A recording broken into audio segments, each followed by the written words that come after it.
Hi students, welcome to my YouTube channel engineer से stop. और आज हम लोग डी मल्टीप्लेक्सर के बारे में देखेंगे। इसके पहले मैंने आप लोगों को मल्टीप्लेक्सर के बारे में बताया था, ठीक है। तो जो डी मल्टीप्लेक्सर है वो आपके मल्टीप्लेक्सर के एकदम अपोजिट काम करता है, ठीक है।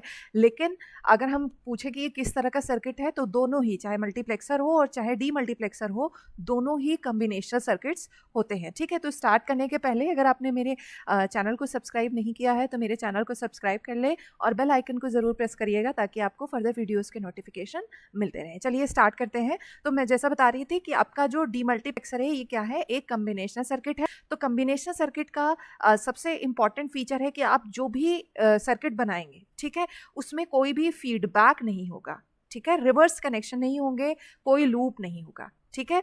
एंड सेकेंड पॉइंट क्या है कि आपके पास इसमें there is no memory element, आपके पास यहाँ पे कोई भी स्टोरेज कैपेसिटी नहीं होगी और आउटपुट को आप इनपुट के फॉर्म में ही रिप्रेजेंट कर पाएंगे। मतलब जो आप इनपुट दे रहे हैं या जो अपने सिलेक्शन लाइन लिखी है वही आप उसी टर्म में रिप्रेजेंट करेंगे, कोई दूसरा तीसरा वेरिएबल नहीं ऐड होगा, ठीक है। तो ये हो गया हमारा बेसिक इंट्रोडक्शन, ठीक है। तो डी मल्टीप्लेक्सर आपका किस तरीके से काम करता है, पहले है तो इसका इनपुट पैटर्न देखिए। इसमें एक इनपुट होगा और आउटपुट इसमें 2 की पावर n के फॉर्म में होगा। आप इसको डायरेक्टली ऐसे भी लिखते हैं, 1 क्रॉस n भी लिख सकते हैं, ठीक। लेकिन n जो है वो हमेशा इस तरह का होना चाहिए कि वो 2 पावर n के फॉर्म में रिप्रेजेंट किया जा सके, ठीक है। इस तरह से आपको रखना है वैल्यूज को, ठीक है। और जैसे अभी तक आप मल्टीप्लेक्सर को रिप्रेजेंट कर रहे थे, ब्लॉक डायग्राम को देखो, जब मल्टीप्लेक्सर बना रहे थे तो ये वाले पार्ट को, इनपुट वाले पार्ट को हमने बड़ा करके रखा था और जो आउटपुट वाला पार्ट था उसमें छोटा रखा था। क्यों? क्योंकि आपके पास इनपुट ज्यादा है और आउटपुट कम है। कब? जब आप मल्टीप्लेक्सर की बात करेंगे, ठीक है। लेकिन जब आप डी मल्टीप्लेक्सर पे आएंगे, ये तो हुआ मल्टीप्लेक्सर का। जब हम डी मल्टीप्लेक्सर के बारे में बात करेंगे तो देखिए आपके पास इनपुट कम है लेकिन आउटपुट ज्यादा है, इसलिए ये वाला पोर्शन हमने ऐसे रिप्रेजेंट किया है। तो दोनों के डिफरेंस को ध्यान रखिएगा। और मैंने कहा बॉक्स से भले बना सकते हैं लेकिन आप प्रॉपर पैटर्न को लेके चलेंगे तो बहुत अच्छा है, ठीक है। तो आप यहाँ पे देख सकते हैं ब्लॉक डायग्राम से ही कि आपके पास सोर्स या जो इनपुट है वो हमेशा 1 है, ठीक है। मल्टीप्लेक्सर में क्या था, मक्स में आपके पास आउटपुट 1 था, इनपुट 2 पावर n के फॉर्म में था। लेकिन यहाँ पे क्या है, आपका ये जो इनपुट है, ठीक है, इनपुट को फिक्स कर दिया गया है, हमेशा 1 रहेगा। लेकिन जो आपका आउटपुट है वो 2 की पावर n के फॉर्म में होगा, ठीक है। और इनपुट आपके कौन से आउटपुट पे जाएगा, ठीक है, कौन से आउटपुट पोर्ट पे जाएगा, ये कौन डिसाइड करेगा, सिलेक्शन लाइन, ठीक है। सिलेक्शन लाइन पे यहाँ पे भी बहुत ही इंपॉर्टेंट रोल है। अच्छा, एक चीज मैं बताऊं कि जो भी circuit, most of the time जो भी आप डिजिटल सर्किट बनाते हैं, अगर आप उसमें मल्टीप्लेक्सर को यूज कर रहे हैं तो 90% चांसेस है कि उसके साथ मल्टीप्लेक्सर को, डी मल्टीप्लेक्सर को भी यूज किया जा रहा होगा। मतलब कि जो आपके मल्टीप्लेक्सर एंड डी मल्टीप्लेक्सर हैं दोनों ही एक साथ यूज किए जाते हैं किसी भी सर्किट में, ठीक है। मोस्ट ऑफ द टाइम दोनों ही एक साथ यूज किए जाते हैं, फाइन। तो चलिए स्टार्ट करते हैं। demultiplexer, or it is represented as DMUX, okay, is a digital switch। यहाँ पे स्विच लगा हुआ है, ठीक है। सॉरी, ये अब ये स्विच इस तरह से है कि ये इनपुट से इस डायरेक्शन में होगा कि ये इधर जाएगा या इधर जाएगा या कौन से वाले आउटपुट से कनेक्ट होना है। तो स्विच का डायरेक्शन अब चेंज हो गया भाई, सब कुछ उल्टा हो गया है। तो ये भी, तो D multiplexer is a digital switch with a single input and multiple outputs, okay. तो आपके पास मल्टीपल आउटपुट्स या मल्टीपल डेस्टिनेशन, बट इनपुट आपका सिंगल है। अभी एप्लीकेशन देखिएगा तो एकदम क्लियर हो जाएगा, बहुत अच्छा है एप्लीकेशन इसका, ठीक है। एग्जाम्पल बहुत बढ़िया है। The select lines determine which output the input is connected to, ठीक है। कि आपका देखो प्रोसेसिंग, मैं फिर से कह रही हूं, there is no processing element, जो इनपुट है वही डायरेक्टली आपके आउटपुट में कनेक्ट होना है। बट ये डिसाइड करना है कि इनपुट कौन से आउटपुट लाइन से जाके कनेक्ट हो, तो वो आपका कौन कर रहा है, सिलेक्शन लाइन, ठीक है। अब आपके पास एग्जाम्पल क्या है, 1 क्रॉस 2 एक select line, 1 cross 4 2 select line, 1 cross 8 3 select line and 1 cross 16 4 select line. तो मैं फिर से एक बार बताती हूँ कि ये देखिए 1 क्रॉस 4 की अगर हम बात करें, ठीक है, तो 4 को आप रिप्रेजेंट करिए 2 की पावर में, तो क्या हो जाएगा, 2 पावर 2। इसीलिए हम क्या कह रहे हैं, कितनी सेलेक्ट लाइन हो जाएंगी, 2, अगर 1 क्रॉस 4 की बात करें, ठीक है। और अगर हम कहें 1 क्रॉस 8 डी मल्टीप्लेक्सर बना रहे हैं तो 8 को रिप्रेजेंट करो 2 की पावर में, तो ये हो जाएगा 2 पावर 3। तो नंबर ऑफ सिलेक्शन लाइन कितनी हो जाएंगी, 3, ठीक है। तो ये हो गया हमारा कि किस तरह से हमें डिसाइड करना है कि नंबर ऑफ सिलेक्शन लाइन। आपको एग्जांपल ये गिवन है कि इन केसेस में ये आपके सिलेक्शन लाइंस होंगे, फाइन। चलिए हम लोग आगे बढ़ते हैं। तो ये रहा एक बढ़िया सा एग्जाम्पल कि कहाँ पे आप डी मल्टीप्लेक्सर किस तरह से यूज किया जा सकता है। तो देखो ये देखिए मेरे पास एक सिंगल सोर्स है, मेरे पास एक कंप्यूटर है और मुझे आउटपुट लेना है। मैंने कोई डॉक्यूमेंट प्रिपेयर किया, कुछ किया, मुझे एक उसका प्रिंट आउट लेना है। तो मेरे पास 4 ऑप्शंस है। क्या क्या है? तो आपके पास एक लेज़र प्रिंटर से आपका कंप्यूटर कनेक्टेड है, फैक्स मशीन से भी आपका कंप्यूटर कनेक्टेड है, इंकजेट प्रिंटर से भी, कलर्ड प्रिंटर से भी आपका मशीन कनेक्टेड है और पेन प्लॉटर से भी आपका जो मशीन है वो कनेक्टेड है। ठीक है, अब आपको डिसाइड करना है कि कौन से वाले पे आप आउटपुट लेना चाहते हैं। तो इसके लिए हमने क्या किया, बीच में लगाया डी मल्टीप्लेक्सर। डी मल्टीप्लेक्सर का फॉर्मेट क्या है? 1x n। हमारे पास आउटपुट डिवाइसेस कितनी है? 4। ये देखिए 4 डिवाइसेस हैं, तो हमने कौन सा डीमक्स यूज कर लिया? 1x4 डी मल्टीप्लेक्सर को यूज कर लिया। ठीक है, अब ये सारा कनेक्शन आपको सामने दिख ही रहा है कि किस तरह से चीजें आपस में कनेक्टेड है। अब कैसे डिसाइड हो कि हम आउटपुट कहाँ से लेंगे? तो ये कौन किसकी मतलब किसकी रिस्पॉन्सिबिलिटी होती है? सेलेक्ट करना, सिलेक्शन लाइन की। तो देखो सिलेक्शन लाइन का हम कॉम्बिनेशन कैसे बनाते हैं? सिलेक्शन लाइन हमारे पास 2 है, तो 2 बिट से कितने कॉम्बिनेशन बनेंगे? 2 पावर 2, 4 कॉम्बिनेशन बनेंगे। फाइन, तो ये हो गया 0 0 0 1 1 0 एंड 1 1। ठीक है, तो 0 0 से 0 0 पे कहाँ पे प्रिंट जाएगा? जिस सीक्वेंस में आपके डिवाइसेस दिख रही हैं हम उसी सीक्वेंस में प्रोग्राम भी कर रहे हैं। ठीक है, तो 0 0 पे आप लेजर प्रिंटर पे जाओगे, जब 0 1 की बात होगी तो आप फैक्स मशीन पे आपका आउटपुट जाएगा, और जब आप 1 0 सिलेक्शन लाइन पे दोगे तो इंकजेट प्रिंटर पे या कलर प्रिंटर पे आपका आउटपुट जाएगा, और जब आप 1 1 देंगे तो आपका पेन प्लॉटर पे आउटपुट जाएगा। फाइन, तो ये हो गया हमारा क्या कि application of D multiplexer. I hope आपको समझ में आया होगा। बहुत ही सिंपल एग्जांपल था, इससे हल्का एग्जांपल और क्या लिया जाएगा। चलिए आगे बढ़ते हैं हम लोग। तो अब देखते हैं कि किस तरह से हम डी मल्टीप्लेक्सर को डिज़ाइन करेंगे। तो मैं फिर से यही कहूँगी कि अगर मैं 1x2 लेके चलूँगी तो वो बहुत ही आसान हो जाएगा, शायद आपको समझ में भी ना आए। अगर आपको 1x8 या 1x16 डिज़ाइन करना पड़ा तो आप कंफ्यूज हो सकते हैं। तो हम बहुत डिफिकल्ट भी नहीं लेके चलेंगे और बहुत सिंपल भी नहीं लेके चलेंगे। तो एक हमने सिंपल सा एग्जाम्पल लिया है 1x4 का। ठीक है, तो सबसे पहला स्टेप है कि आप उसका ब्लॉक डायग्राम बनाइए। तो ये हमने बनाया block diagram. Fine, block diagram ready है। ब्लॉक डायग्राम के बाद आप क्या करेंगे? आपको बनाना है truth table. Second step is to design the truth table.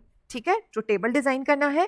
तो देखो ट्रुथ टेबल जैसा अभी हमने प्रीवियस स्लाइड में देखा कि क्या किस पे 0 0 0 1 1 0 1 1। ठीक है, इसी तरह से आपके पास सिलेक्शन लाइन 2 होंगे। भाई 1x4 है तो 4 को हमने 2 की पावर में देखा, 2 पावर 2 हो रहा था, तो हमें कितने नंबर ऑफ सिलेक्शन लाइन चाहिए? 2। ठीक है, तो अब देखो कॉम्बिनेशन बनाते हैं तो हो जाएगा हमारा 0 0 0 1 1 0 एंड 1 1। ठीक है, तो हमारे पास कॉम्बिनेशन बन गए। अब हम देखिए सीक्वेंस में चलेंगे। जब 0 0 होगा तो ये जो भी इनपुट है, हमारे पास एक ही इनपुट है, सपोज वो x है। ठीक है, हम x मान के चल रहे हैं। देखो हमने ब्लॉक डायग्राम में रिप्रेजेंट किया है। ठीक है, तो 0 0 पे जो भी इनपुट है वो कौन से आउटपुट पोर्ट पे जाएगा या कौन से आउटपुट पिन पे जाएगा? D0 पे। ठीक है, पहले वाले पे। तो D0 पे देखिए x आ गया। ठीक है, बाकी सब पे 0, कुछ भी नहीं, मतलब नो आउटपुट, 0 0 आएगा। और जब हम 0 1 लेंगे तो जो आपका D1 वाला पिन है इस पे आपका जो इनपुट है x कहाँ पे आ जाएगा? D1 पे आ जाएगा। ठीक है, और बाकी सारे जो आउटपुट पिन है वहां पे क्या रहेगा? 0 रहेगा। इसी तरह जब हम 1 0 पे आएंगे तो थर्ड वाला जो आउटपुट है वो हाई एक्टिवेट हो जाएगा, मतलब इनपुट कहाँ पे आ जाएगा? थर्ड पे, मतलब D2 पे। ठीक है, बाकी सारे 0 रहेंगे। और जब लास्ट वाला होगा 1 1, तो इस केस में आपके जो इनपुट है वो डायरेक्टली फोर्थ वाले पिन पे जाके आएगा, मतलब ये x किससे कनेक्ट हो जाएगा? D3 से कनेक्ट हो जाएगा। ठीक, तो ये तो हो गया हमारा ट्रुथ टेबल। अब हमारा अगला काम क्या है? अब हमें लिखना है एक्सप्रेशन। ठीक, तो एक्सप्रेशन कैसे लिखे? अब आप यहाँ पे देखिए मल्टीप्लेक्सर के केस में एक आउटपुट था तो हम एक y लिख रहे थे। यहाँ पे कितने आउटपुट है? 4।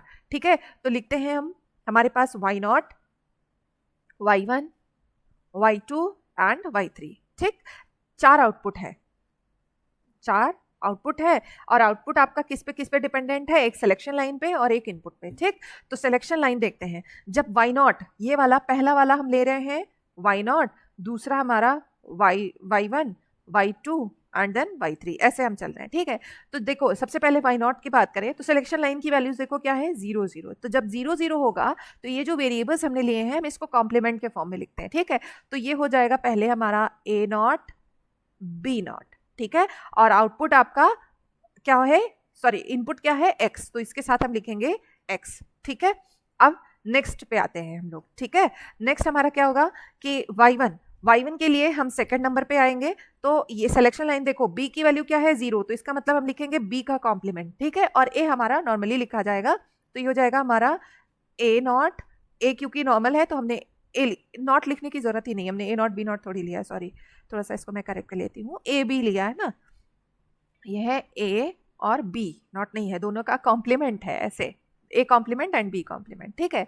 अब ये वाला ए नॉट मैं गलत लिख दे रही हूँ, ये ए का कॉम्प्लीमेंट, ठीक है, और ए नॉर्मल है, यस ए नॉर्मल है, एक सेकेंड, ए गड़बड़ हो जाती है तो बार बार गड़बड़ी होती है, ए हमारा नॉर्मल है और बी हमारा कॉम्प्लीमेंट है, ठीक है। और इसके साथ इनपुट, हमारा इनपुट तो एक ही है तो सबके साथ इनपुट एक्स ही लगेगा, चाहे आप y2 की बात करें चाहे y3 की, ठीक है। जो वैल्यू चेंज होगी वो सिर्फ सिलेक्शन लाइन की। अब इस पे आ जाए हम, किसकी बात करेंगे, थर्ड वाले की, तो ये है हमारा 1 0, तो b की वैल्यू हमारी 1 है और a की वैल्यू 0 है, तो ये हो जाएगा a कॉम्प्लीमेंट एंड b, ठीक है, ए कॉम्प्लीमेंट बी। ऐसा क्यों किया, क्योंकि ए की वैल्यू 0 थी तो ए कॉम्प्लीमेंट हो गया और बी हमारा एज इट इज आ गया क्योंकि इसकी वैल्यू 1 थी। अब यहाँ पे देखो लास्ट वाला जो है दोनों पे क्या हो गया 1 1, तो ये हो जाएगा ए बी, ठीक। तो हमारे पास 4 आउटपुट है, वाई नॉट की वैल्यू है A bar B bar x, y1 की वैल्यू है A bar B bar x, y2 की वैल्यू है A bar B bar X and y3 की वैल्यू है A bar B bar x, ठीक है। ये x ही है, सॉरी ए बी नॉर्मल है यार, ये लिखने में थोड़ा सा अजीब हो गया है, ये नॉर्मल है हमारा, मैंने बता तो दिया ही है ए बी एंड ये x है, ठीक है। ये बीच में लिखते टाइम ही जब ऐसे ऐसे बताते हैं तो इस वजह से टिक हो गया है। तो y2 की वैल्यू हमारी क्या थी, A B bar A bar B normal है, ठीक है, ये गड़बड़ है, ये ऐसे टिक करते करते समझाते समझाते बीच में हो गया। तो अब देखो इन्हीं के बेसिस पे हम ये सर्किट को डिजाइन करेंगे जो हमने एक्सप्रेशन लिखा है। अब देखिए वाई नॉट की वैल्यू क्या है, A bar B bar and x, ठीक। तो देखिए यहाँ पे हमने देखिए सिंबल्स, एक्स हमारा अलग से रखा हुआ है, अलग मैंने एक लाइन ली है एक्स की, और यहाँ पे मेरी सिलेक्शन लाइन है, तो सिलेक्शन लाइन आपकी कॉम्प्लीमेंटेड फॉर्म में भी है और नॉर्मल फॉर्म में भी है। तो इसके लिए देखिए एक हमने ऐसे लगा दिया यहाँ पे नॉट गेट और एक ऐसे नॉर्मल है, यहाँ पे भी नॉट गेट ऐसे नॉर्मल, ठीक। तो देखो जो सबसे पहले वाला है वहां पे दोनों ही नॉट है, A not and B not, मतलब A complement and B complement, not not कह दे रहे हैं, सॉरी फॉर दैट। तो ये हमारा देखो ये यहाँ पे देखो ये गया और ये गया बी कॉम्प्लीमेंट और इसके साथ आया एक्स, ठीक। और ये हमारा रिजल्ट कहाँ पे आ गया, डी नॉट पे आ गया, या फिर कह लो आपका ये बन गया वाई नॉट। तो बहरहाल यहाँ पे आपने डी के फॉर्म में रिप्रेजेंट किया है, मैंने वाई रिप्रेजेंट कर दिया, तो आप इसको D not D1 D2 D3 भी कह सकते हो, और इसको जैसे मैंने लिखा है आप इसको वाई नॉट Y1, जो चीज आपने ट्रूथ टेबल में मेंशन की है उसी हिसाब से आप काम करिएगा, ठीक है। यहाँ पे डी नॉट है तो आप इसको मॉडिफाई करके यहाँ पे D1 D2 D3 जैसा आप लिखेंगे वैसा चलेगा, ठीक है। अच्छा तो चलिए आगे बढ़ते हैं। नेक्स्ट हमारा अगर हम D1 की बात करें, D1 या Y1 जो भी आपने नाम रखा हो, अगर हम उसकी बात करें तो क्या होगा, यहाँ पे आपकी वैल्यूज क्या है 0 एंड 1, बी के लिए 0 है, बी के लिए 0 होने का मतलब बी हमारा कॉम्प्लीमेंट से जाएगा और ए हमारा 1 है तो ए नॉर्मल लाइन से जाएगा। तो ये देखिए जो सेकंड वाला है ये यहाँ आया, ये यहाँ आया और हमारा एक्स वाली लाइन ये हमारी कनेक्ट हो गई, तो ये हमारा बन गया D1 या कह लीजिए Y1, ठीक। इसी तरह जब हम Y2 की बात करें तो देखो B की वैल्यू 1 है, अब यहाँ पे जो B की वैल्यू है वो 1 है, तो B हमारा कौन सी लाइन से जाएगा, B इधर से आएगा और A कॉम्प्लीमेंट है तो A ये वाली लाइन से जाएगा और X वाली लाइन यहाँ पे है ही, तो तीनों का एंड ले लिया, क्यों, क्योंकि सबके बीच में डॉट है। अब लास्ट वन, दोनों की वैल्यूज क्या है, A और B की वैल्यूज क्या है 1 है, तो दोनों ही नॉर्मल वाली लाइन से जाएंगी जहाँ पे नॉट गेट नहीं यूज हो रहा है, तो ये हो गया ये हो गया और ये X वाली लाइन आ गई, ये हमारा एंड गेट लगाया, ये सारे आउटपुट आ गए, ठीक है। तो ये हो गया हमारा मल्टीप्लेक्सर, डी मल्टीप्लेक्सर एक्चुअली। तो अगर आपको ये वीडियो पसंद आया हो तो आप मेरे वीडियो को ज़रूर लाइक करिएगा और अगर आपको कोई डाउट है तो आप कमेंट करके बता सकते हैं। Thank you guys, thank you for watching. बीच में वो मल्टीप्लेक्सर डी मल्टीप्लेक्सर ऐसा बोलते बोलते मिक्सअप हो गया हो तो I am sorry for that. Thank you for watching, bye bye, take care.